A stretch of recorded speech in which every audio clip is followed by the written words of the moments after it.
This is Dr. Shailesh Shirali, and so who is currently the head of department in the maths department of Rishi Valley School.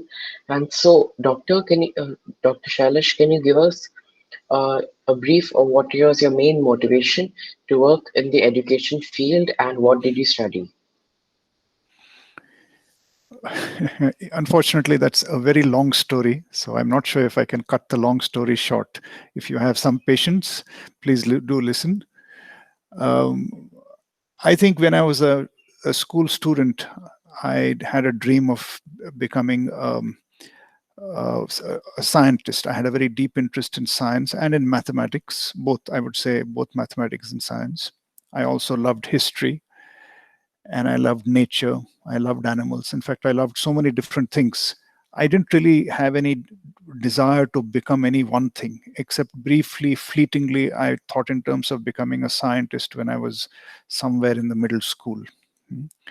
But by the time I actually got into college, I registered at to start with to do a mathematics course, then switched to a physics course later because I found some of the atmosphere not very nice in the mathematics department.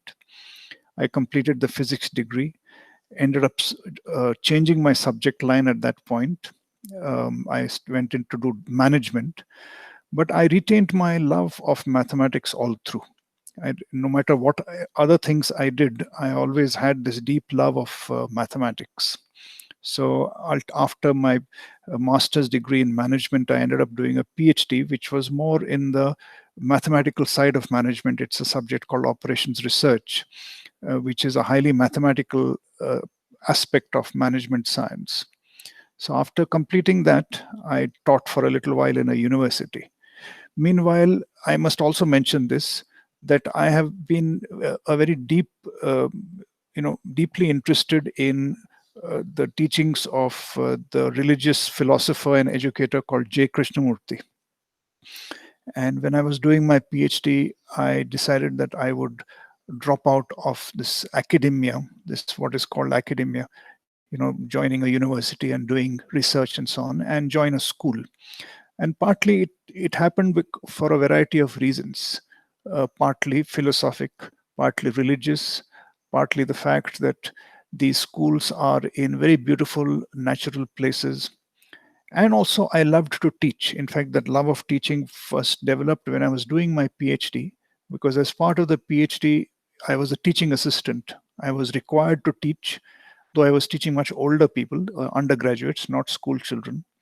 But that experience left a certain desire to continue teaching. I enjoyed that experience very tremendously. So at some point after 2 3 years, after working for a little while in the university, all these different strands came together, and I decided I will go to a Krishnamurti school. Rishi Valley School happened to be a Krishnamurti school, and pursue all these interests together. One is my deep interest in Krishnamurti's teachings, my deep interest in mathematics itself, my love of teaching students, and so on. So as I stayed there, as the years passed by, I found that my interest in mathematics only deepened. I started to get into writing of books. I've written many books in mathematics, and currently I edit a journal called At Right Angles.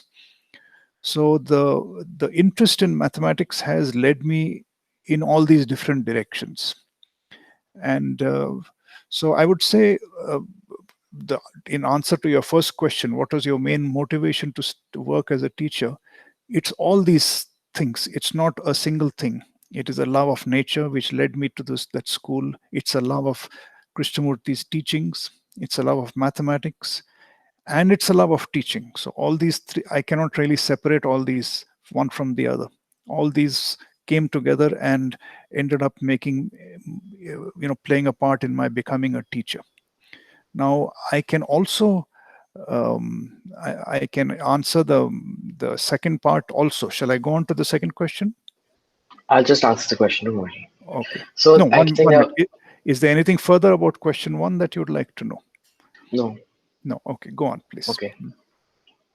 That was lovely that uh, you pursued teaching because of your various interests out in the outside world. And so, My next question is, Mm.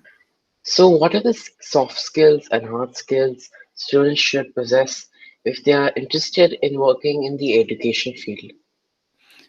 Okay. Shall I start? Yeah. I would say the number one thing is that you should have a deep interest in teaching. More than anything else, there should be a love of teaching, which means also an interest in children, an interest in understanding how children learn and understanding what are the ways in the problems of children. One has to have a basic empathy and love of people, and in particular of children. Otherwise, it's a curse to become a teacher. I think to if you simply become a teacher because it's just another job, or a job to earn money, I think that's the most destructive thing. But to actually do it because you love teaching, you love children, those are the most essential things. So all the skills that you're talking about come from that. You certainly have to have be a very patient person to be able to work with children who children don't come in nice neat geometric shapes and fit into nice categories for you to work in. They come in, they are children are children, they are their own original selves, but they don't fit into any framework. You have to be prepared for all kinds of unexpected things. Then you have to have a great capacity to listen to the story that a child is telling you, listen to the troubles that a child may want to share with you.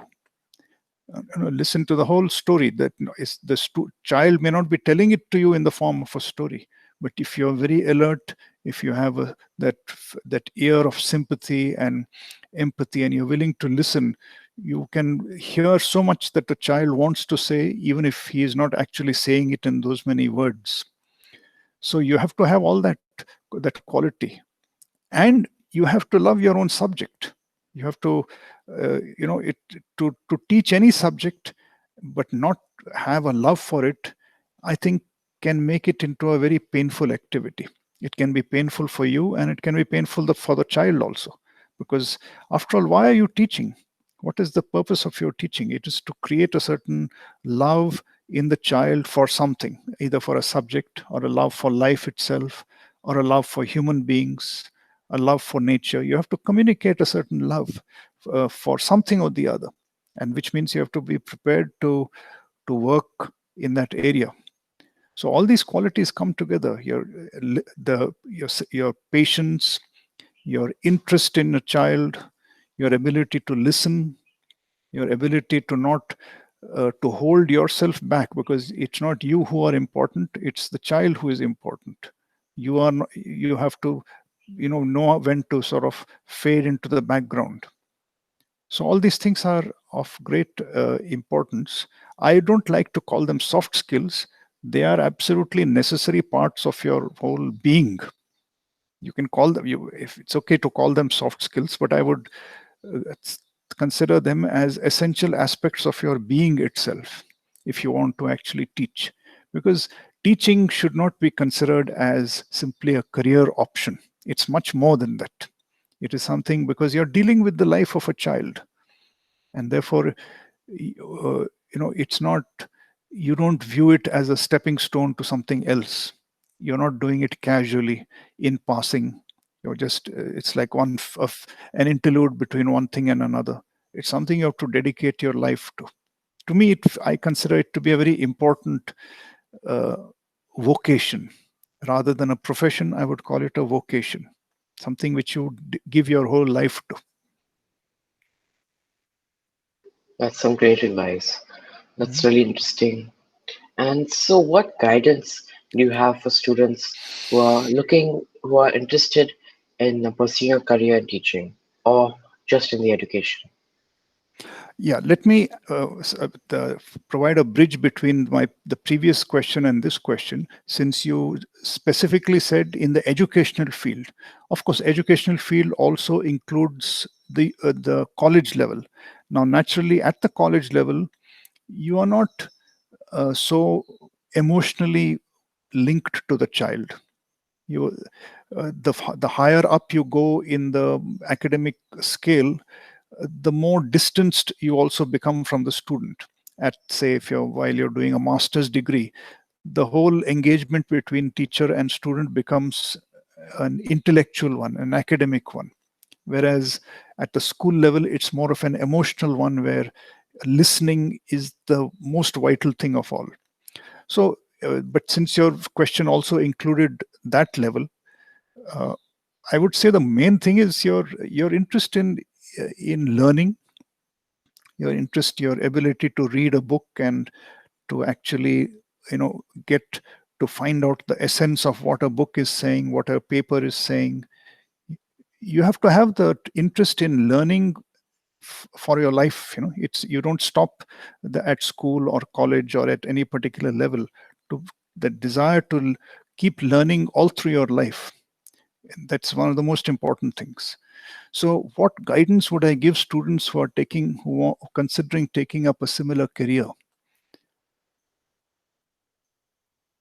I would say be very sure that you are doing it out of a certain love of the activity itself.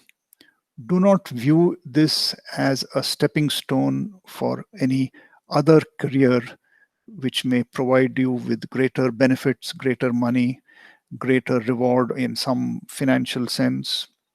Uh, Teaching should never be considered as a stepping stone to anything else. It is something to which you devote your life. And it's a very rich field in the sense you really get to know human beings. You're working with human beings who are the most, the greatest material you can possibly imagine. So you need to have that quality of wanting to learn. Hmm? And however, as part of the guidance, I should also say that in today's world, teaching career is not as remunerative as most careers.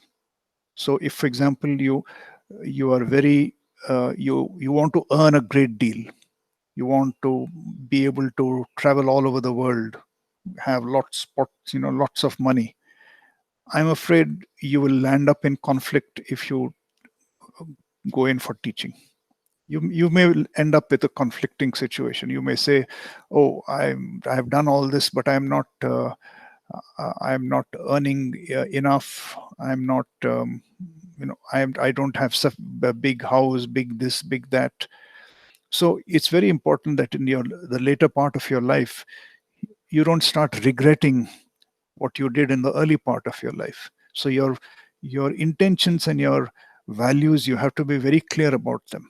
You can't later on say, "I wish I had paid more attention to money."